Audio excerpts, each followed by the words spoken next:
We have Greg Olsen again, which we're always thrilled to be able to catch up with and talk some NFL. And not only is it Fox Sports, Youth Inc., we also have extra Greg Olsen on Christmas for you and the family because Netflix is in the NFL game. They've got a doubleheader. It's Chiefs against Pittsburgh at 1 Eastern and then at 4:30 Eastern. Greg will be on the call of the Ravens going up against the Houston Texans. Good to catch up with you, man. How are you? Man, it's always good to be on. It's good to see you. All right, let's talk a little bit about last night's win by the Chargers, where down 21-10, they put together a bunch of great drives. Especially that last touchdown drive was just incredible to see him open it up, especially on the ground. Herbert converting the 3rd and 10, but I think there's a bigger thing because Bo Nix for a rookie quarterback like this is a win, right? And I don't know that it means the quarterback question is now solved in Denver for the next decade, but I was thinking about quarterbacks in comparison to the NBA players. And there are NBA players that get 20 plus points a night. And because their stats are good, they'll be argued that they're good players. And I'll wonder, okay, is that really who they are, or they just have better opportunity?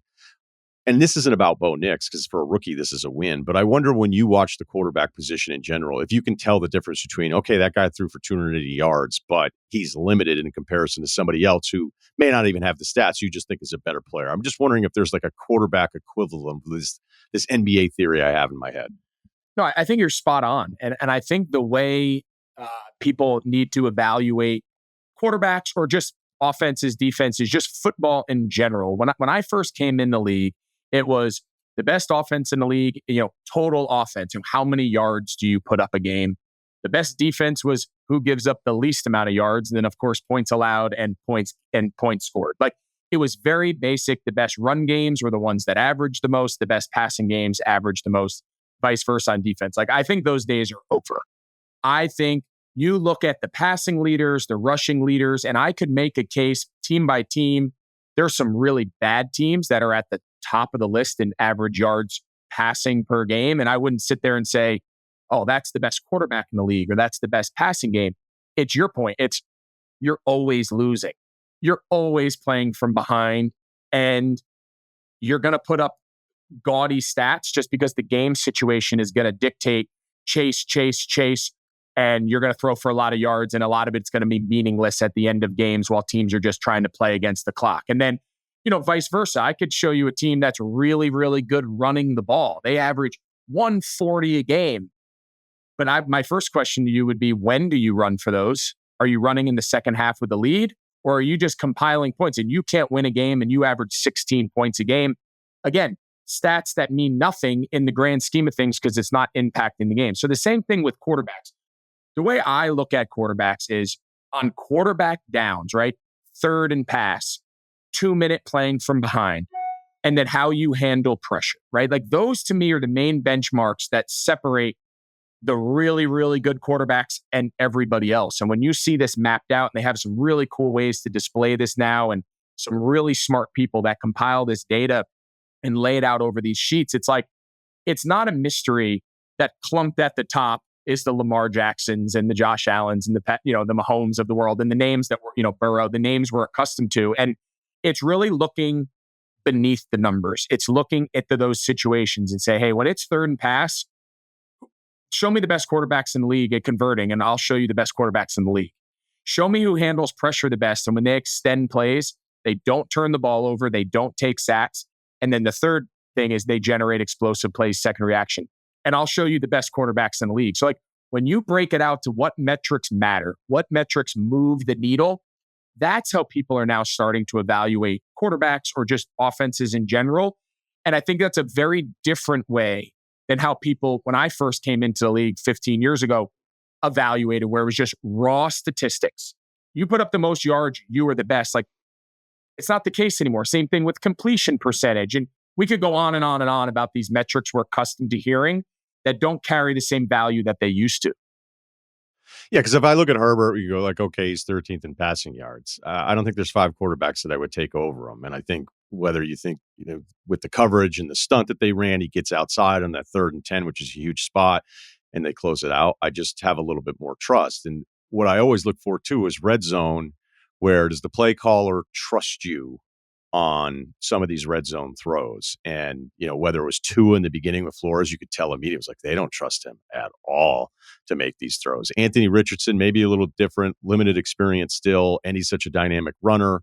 But there's definitely games where I tune in. I'm like, I don't think they want him making a decision. I would say like a positive for Bo Nix was that they let him throw in the end zone, but it really felt like a one look read where it was like, we're only going to let you see like one part of it.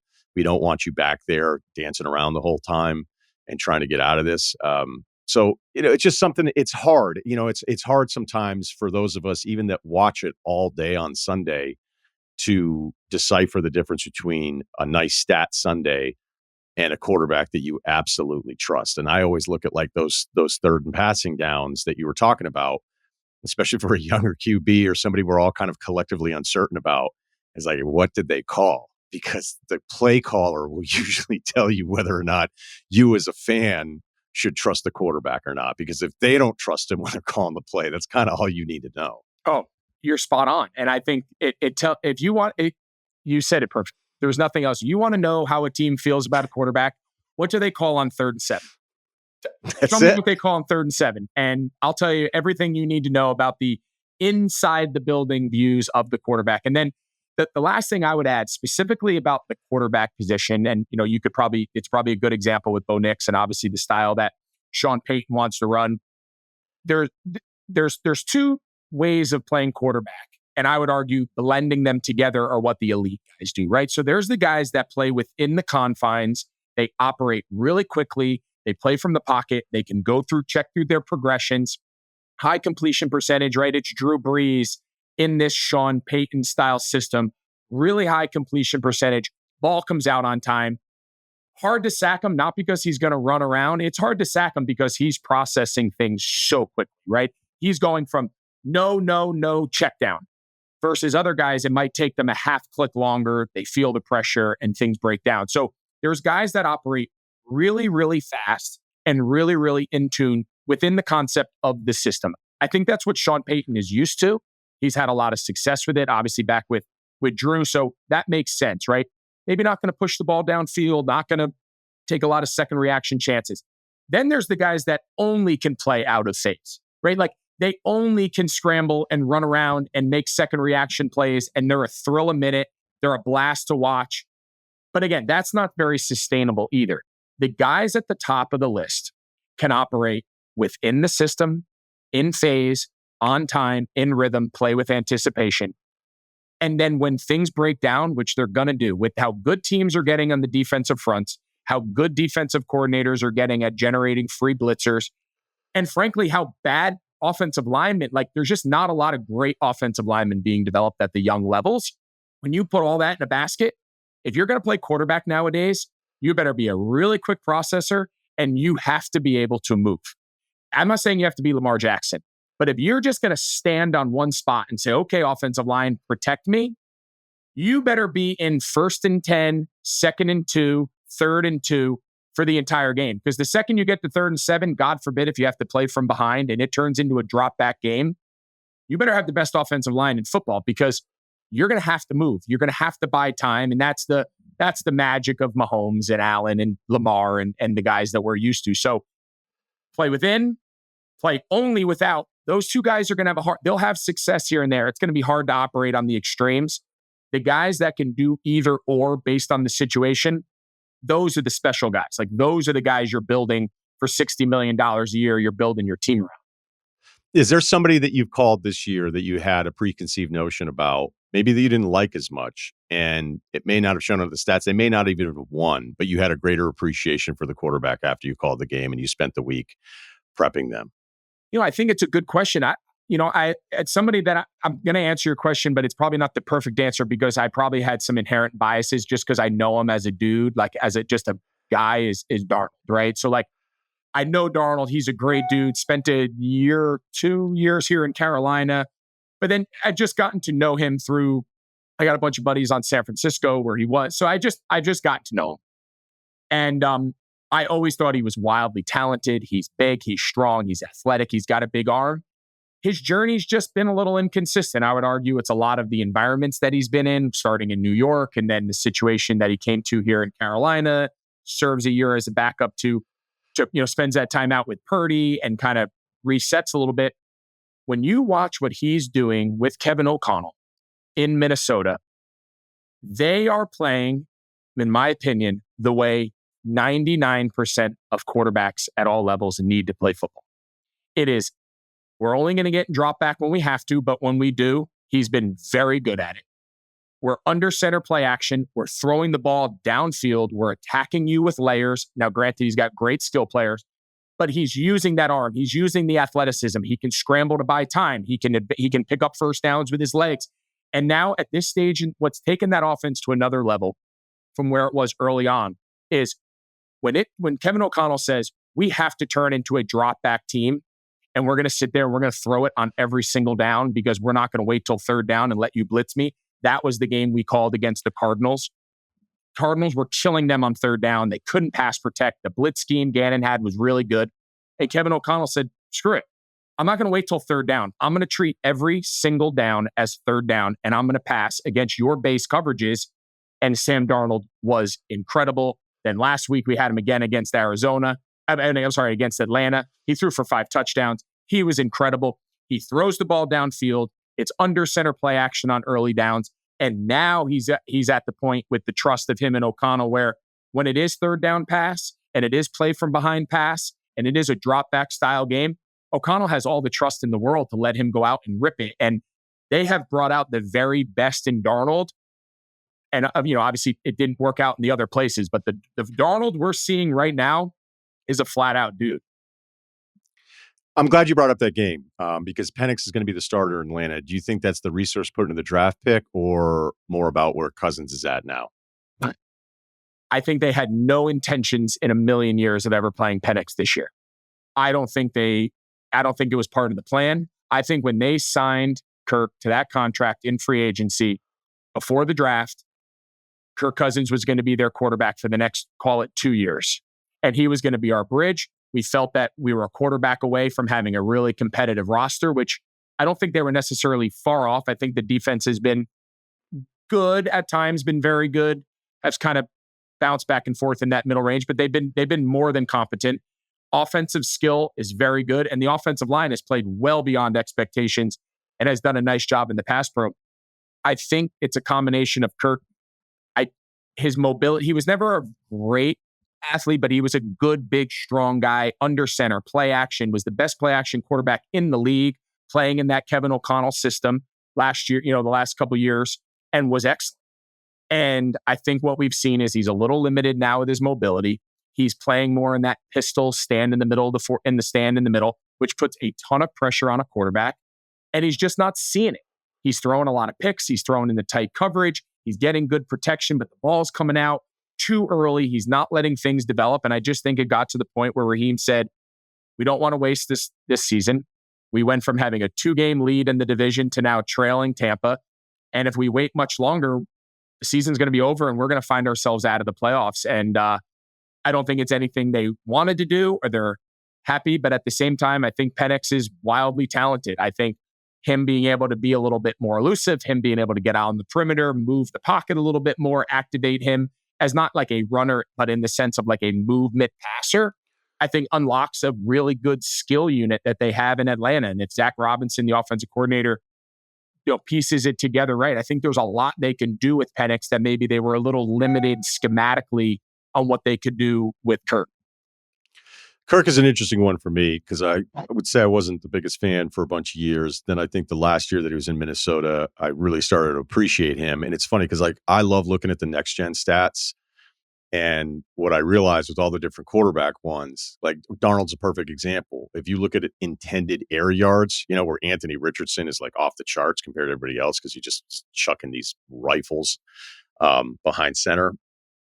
Darnold for the other quarterbacks is basically it's Richardson and a couple guys haven't played enough, and then it's Darnold.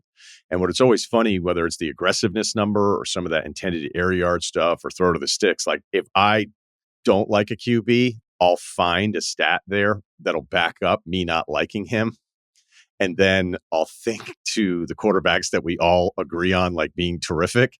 And I'll be like, this quarterback who I love is worse statistically in this category than the guy that I'm trying to build an argument against. Like, if you look at the least aggressive quarterbacks in the NFL, it's Mahomes and it's Lamar. And it was Mahomes last year, too, an aggressiveness based on 1 yard of separation or less.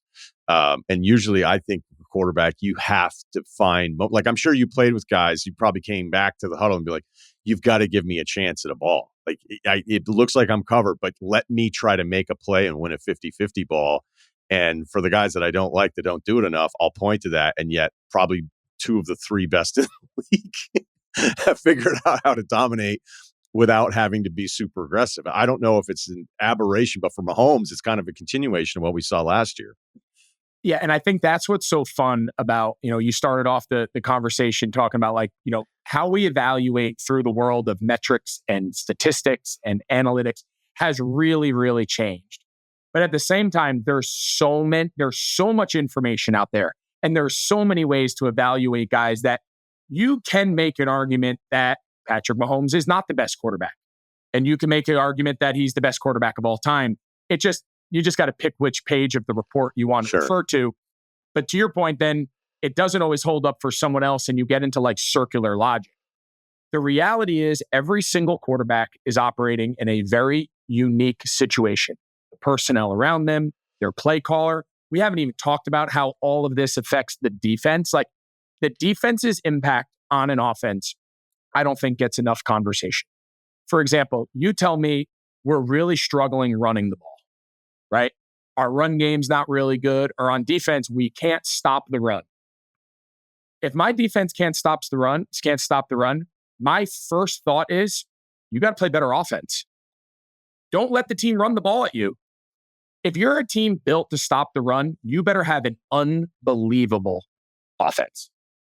Because if you have an average offense and I don't need to chase you because you're only scoring 20 a game, I can run the ball for 4 quarters against you. You're Dallas, right? You're Dallas of the last couple of years. You score 30 a game. I don't need to play run defense. Last year, they go up to Buffalo in bad weather and their offense struggles. They have some turnovers and they don't score 30. And all of a sudden, Buffalo runs for 200 plus yards and people go, oh my God, Dallas has a huge issue on their hands. They can't stop the run. And I say, well, it only matters if the offense doesn't score 30. If Dak and that offense, who's the best offense in the league at the time, if they score 30, you can't run the ball for 220 against me. You just don't have enough snaps. It doesn't matter, right? So, like, I'm defending the pass. So the complementary style. So, right, you bring up Lamar, and it's like, does Lamar, now he's having the best season that he's had, throwing the ball downfield. He's not been the most accurate downfield passer in his career. This year, by far his best season. But when you look at what they do really well on offense, you don't have to be elite in every single thing because you're elite in explosive plays generated. He's got some good run after catch guys. Obviously, the run game, we could go on and on and on about what a threat that is. It's such a unique component to their offense. But when you look at Lamar, like attacking coverages, his development as a passer, everything in Baltimore has blossomed because of the development of as a passer of Lamar Jackson. The run game is better because there's more depth to the defense. The run game is better because it's always been good. Now they have Derrick Henry, Monken, who runs a little bit more of like a traditional style passing game to complement compared to Greg Roman. And Lamar's just a better passer. He's not just a novelty who's going to run around and then every once in a while throw it. Like, every guy is operating in such a unique situation. How good's my defense? How many points am I trying to score?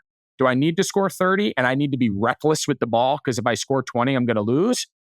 Or is my defense pretty solid? Like, everybody is dealing with these different situations, and then they formulate a game plan and their personnel, and they say, okay, this is in our best interest to win this game. And then we repackage it all up again the next week. So, like, I know it's a long answer, but individual metrics don't tell the whole story without taking into context the environment in which the player is operating in. Okay, I have a couple other matchup things that I think would build off of that, but I want to get this in because I just know with the production meetings, the years of just watching it and then being at ESPN when I was doing College Game Day, like sometimes TV would be nice enough to let us tag along with some of that stuff, which Fowler and those guys never had to do that. And every now and then they would let us, and it was just incredible access, right? Like there's got to be trust there too. I think when you're with Fox long enough, there's like, look, I'm not going to burn you on the broadcast, but let us in. Like, let us in. And look, every organization is going to be different with how much they want to tell you. Who has impressed you? Maybe you don't have to pick just one, but with that kind of access leading up to game planning, vision for the week, and it may not even show it in the score, but which organization kind of stands out to you throughout your prep, in your production access, where you're like, man, these guys have it figured out? Yeah, I think it's a great question. I've said this to a few people. I've probably enjoyed learning football and realized how much football was left to be learned since transitioning into this TV world than even when I was a player. And as a player, like I always felt like I had a really good understanding. And like that was a big part of my game, is like I wasn't just going to be the freak athlete running around. Like I needed to know my shit. Like I needed to know offense, defense, coverages, for pass protections. It was part position, obviously, that I played, but also it was like part of my survival. It was the only way I could make up for these guys that were bigger, faster, stronger. So, but little did I know, like entering into the TV world and the access and the conversations that we have with some of the best offensive and defensive minds, best leaders, and the amount of topics that we're able to cover. And, when you have an opportunity to talk offensive, game philosophy, as far as putting a game plan together with Sean McVay and Kyle Shanahan, it's pretty eye-opening. When they say something that's like universal, it's not necessarily just about this week's game, but it's a pretty, that's something I have like a little like banked document where I write like big high level things. Like one day, if I'm ever a coach, this, like whether it's making a game plan or how they see their run actions complementing their play action game and what formation stress certain defenses and like just the way their brains formulate plays and have the opportunity where once you earn that trust, you can ask them honest questions and you'll get honest answers. I mean, you have Kyle Shanahan literally telling us, hey, no, this is how we see it. The way they set their fronts, we want to attack. And like, you sit there and you're like, I've never heard anyone present it that way. That's super interesting. And then the part I've probably enjoyed the most is the defensive side, right? So you get Brian Flores. We've had now a bunch with Minnesota, and he runs a very unique style of defense where you don't really see a lot of it, right? You see a lot of the Vic Fangio where it's not a lot of blitz. It's a lot of high shells, play everything top down. And we're going to let the front, whether it's 4 or 5 guys, our front's going to dominate the game, right? You see that now with Philadelphia. And that's kind of been Fangio's deal everywhere he's been. But then you got a guy like Flores where he wants to attack. He wants to blitz. He wants to stand 6 or 7 guys up on the line of scrimmage and then run back to cover 2 and only blitz 4. And then sometimes it looks like he's blitzing 9. And to be able to ask him, like, talk me through formulating the plan. How does it tie together on first and second down? What does it stress in the run game? What runs do you not see? What runs do you see? Like asking them how all these layers tie in their thought process to then saying, okay, this is our best chance of having success this weekend. Let's lay out the plan and go do it. Like, I just find that all fascinating, right? So, and then you tie it together with like a Dan Campbell, who I know comes under some heat, but like to have the opportunity to talk through Dan Campbell where everyone's acting like he's just making shit up and that he's just like by the seat of his pants, just saying, screw it, I'm going to play. It is so far from the truth. Everything he does is so thoughtful, is so thought out, is so it's all predetermined. And to watch him stick to his guns, no matter good, bad, or in between, I would argue mostly good. I mean, look at the success. Like, but to hear his thought process of like how he weighs these situations. And I'll ask some of these guys, I'll be like, all right, think back to the end of that game with whoever. This is what would you have done? And they'll tell you, say, hey, here's my approach. We're down 3. We don't want to kick a field goal, make it 6, lead the clock. I'm going to go for it on 4th down. I feel better. But whatever the situation is, like, it's awesome. Like, what a unique insight into the brains of some of the smartest football people in the world. And as a guy who just loves football and wants to learn and wants to implement some of this shit with my middle school team to a watered down version, like, I love it. Like, what an opportunity to learn the game. And I always think like the best people steal the best ideas. That's just the world. And I am the first to admit a lot of things that I've come to learn, I've learned from other people. I'm so glad you said that about Flores because, the few guys that I'm friends with that play defense in the league, like you just be on the text thread and you might just get like a Flores wow text because like those guys are going, wow, he's asking these guys to do a lot of stuff. But Yep. damn, like this is fun. All right, two more things before we finish up here. So if you think back to your Super Bowl run with Carolina and prepping, because I'm thinking of this and it'll relate to the final question that I have as I try to sift through like how I feel about matchups. Because I don't want to just go when it comes to the playoffs, like this team's better than that team, because we know that there are certain matchups that benefit or put another team at a disadvantage. And maybe I'm thinking about Baltimore and Pittsburgh here, so that might be the lead. Did you know you beat Seattle, right? You blew out Arizona in the NFC Championship game, and granted, Carson just had a bad day. Did you feel like differently going into that? Like, was there a matchup, and maybe even throw Denver in the Super Bowl matchup in here, where the week leading up, you're going, okay, we're going to eat. Like, this is perfect for us. It's kind of funny. The year that we had, it was Christmas Day and we hadn't lost. We're 14-0. We hadn't lost yet. We're celebrating Christmas undefeated in the NFL. It's not unheard of, but it's virtually unheard of. And we end up losing week 15, like the weekend after Christmas. We go down to Atlanta, who we had just beat 30-something to nothing. I think it was Dan Quinn's. It might have been either his first or second year since he took over the Atlanta job. I want to say it was his first year in 15. And we beat their doors off at home, 30-point blowout, non-competitive. 2 weeks later, we go back down to Atlanta and we're like, we're going to be 15-0 with Tampa coming to our place to go undefeated. Like, how crazy is this? Like, not two crazy hard games. Atlanta beats us. We kind of have a reset. We come back at home. We win. So we're 15-1 and we get the bye. And I'll never forget it. Seattle was like the thorn in our side. They were so good. They were so physical on defense. And Russ was playing, obviously at a high level offensively with Marshawn. And then on defense, it was like the who's who of defensive players at this time. So I remember watching that playoff game and like, you're not saying you don't want to play anyone, but you're kind of like, I wouldn't mind if Minnesota won. Well, it's that frigid ass game and outside in Minneapolis and they lose, they miss that field goal and we end up getting Seattle.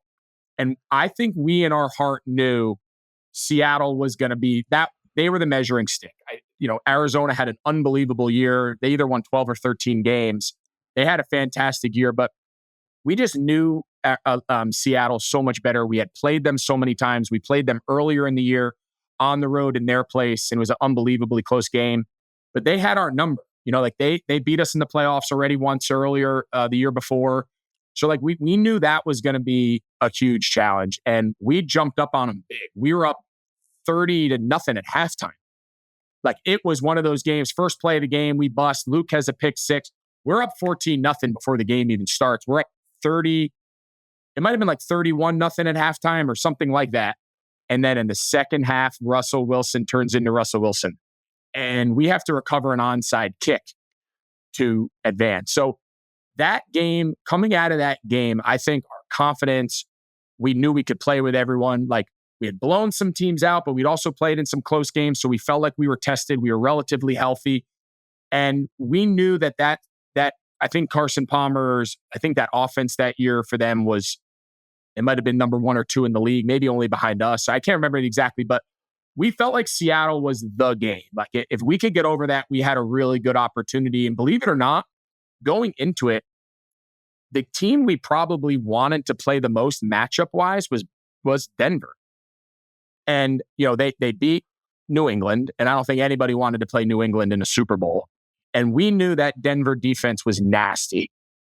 And we knew offensively they were really struggling. Like that wasn't the offense that they had, the prior year or so with Peyton. And obviously the defense was the difference in the game, and they beat us. But like that Seattle game to me felt like the hump we had to get over. We played the best game of our lives in the NFC Championship. We won 45-17. It was a blowout. And we peaked 2 weeks too early. We played our best game of our lives. Offense, defense, all things, taking the ball away, deep explosive plays. Cam was incredible. He ran for a couple, threw for a couple. We played the best game of our time in Carolina in the NFC Championship, and it just came 2 weeks too early. Okay, so final thought here, because I'm still trying to figure out Baltimore, Pittsburgh, and I've talked about Pittsburgh enough now that Steelers fans know where this is going. Is that like as good as this has been? I'm just going to be a QB snob about it, and I don't think I'm going to pick Russell Wilson in a playoff game against some of these other teams. But they've got Baltimore again coming up here very shortly. Um, we know Lamar's record against Pittsburgh.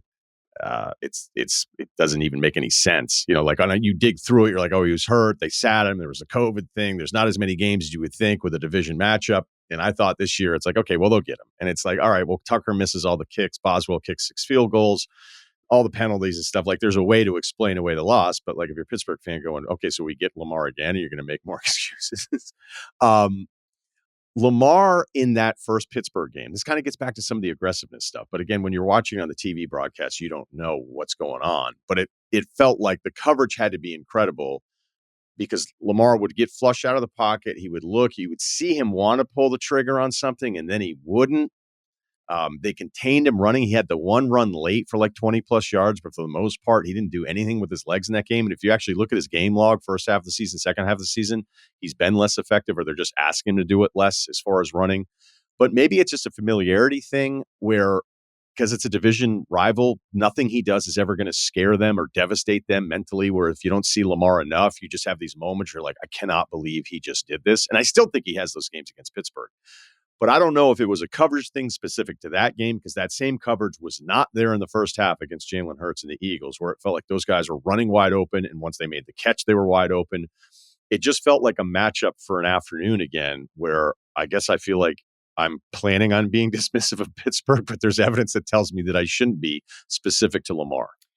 Yeah, so I think you brought up a lot of really good points. So the first thing I'll say, you're 100% right that there is an element when you're playing these really unique players, and as a byproduct, these really unique play styles, it's very hard to prepare for them in practice, right? So you have a guy, all right, this week he's wearing the purple jersey, he's Lamar Jackson, but on the run plays, it might be like one of your wide receivers if you're trying to like simulate the movement skills, or it's your third string quarterback who's running the scout team. And yes, you have your reads and he gives a belly read and they're running quarterback keep, and your defensive end tags off on him. Hey, nice job. Everyone's on their assignment. And then all of a sudden it's Derrick Henry and it's Lamar Jackson, and you haven't played them in a couple years. And all of a sudden, like their speed, the scheme, you don't see a lot of quarterback bash and quarterback counter and misdirection plays. Like you just don't see it a lot unless you're playing, Lamar, or you're playing Jaden Daniels. Again, different animal. And obviously with what they do with Josh Allen, and we did it a lot with Cam, but there's pockets of it, but you don't see it all year, right? So there is an element of like newness where no matter how much you practice it for 2 days, half the time it's in walkthrough, it just feels different when Lamar does it himself.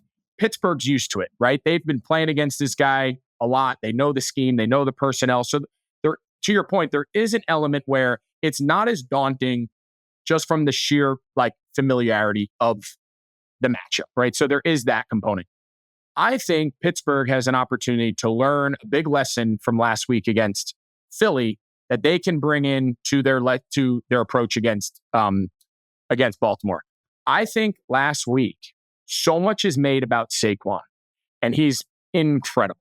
Don't get me wrong. He's incredible. The run game's incredible. They've always been good, and now they add an elite back, a generational back, and they make a very good run game an elite run game. There's so much conversation around these teams going in saying, we have to stop Saquon. We have to stop Saquon. And they win. And granted, he missed some time. He got his knee banged up. But all things, you look at the stat line, he had like 60 yards rushing or something, 65 yards rushing, give or take. But you let Jalen Hurts in that passing game have the greatest passing game of their season. And they scored 27 with 2 back-to-back turnovers. They should have scored 40.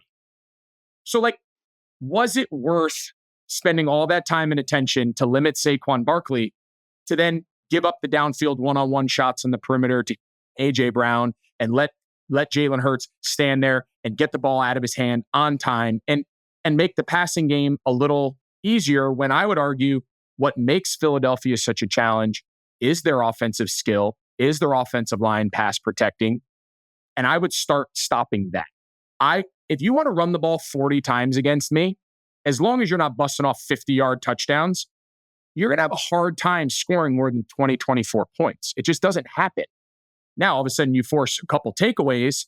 If Pittsburgh plays that game and takes the ball away like they did and spends all their commitment to the passing game instead of the run game, and Saquon goes bananas, they don't have enough possessions to score 30 points to beat you. So like, I think they need to say, okay, we wanted to stop Saquon. We can't make the same mistake and say, we're going to do everything in our power to stop Derrick Henry in this run game. Don't let Derrick Henry break 50-yard touchdown runs. That seems pretty obvious. Nobody wants that.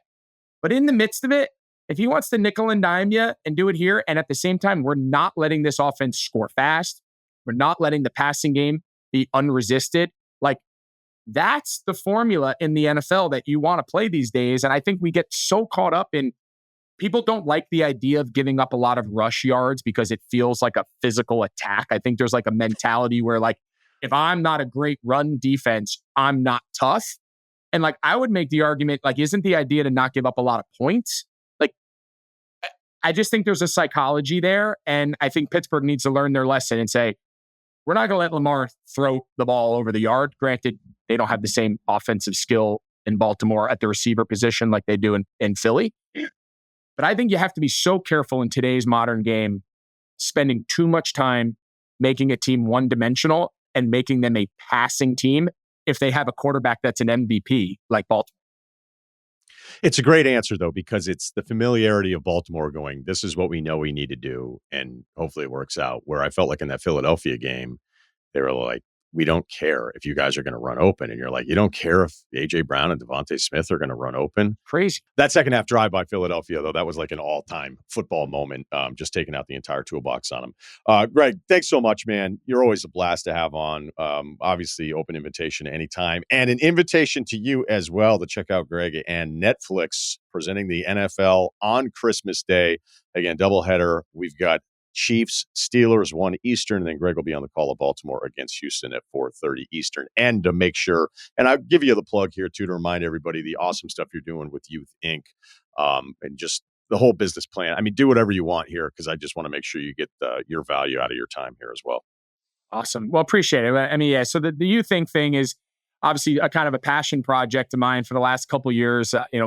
Grew up around youth sports. My dad was my high school coach, lived it, breathed it. That was our superheroes. We didn't idolize, college and NFL guys. We idolized the high school kids on my dad's team on Friday nights. And life, it's funny how life goes full circle. Now I'm retired. I'm a dad of 3 kids and I don't have all the answers. And I think anyone who's raising kids in this crazy world, so much talk about like what's going on in college sports. Well, I would argue it's even crazier in like middle school and travel sports and pay to play and just all the craziness. And I think a lot of parents are struggling. So we set out with Youth Inc. to create a platform of content provided by myself, a lot of other content creators to explore the world of youth sports through storytelling, through interviews, through education, best practices, mental health, skill development, training, all things. And we've had a great response, a lot of really cool content being created. We're just kind of getting started with this second iteration of it. And again, it's something that I live, eat, and breathe as a dad. It's something I coach a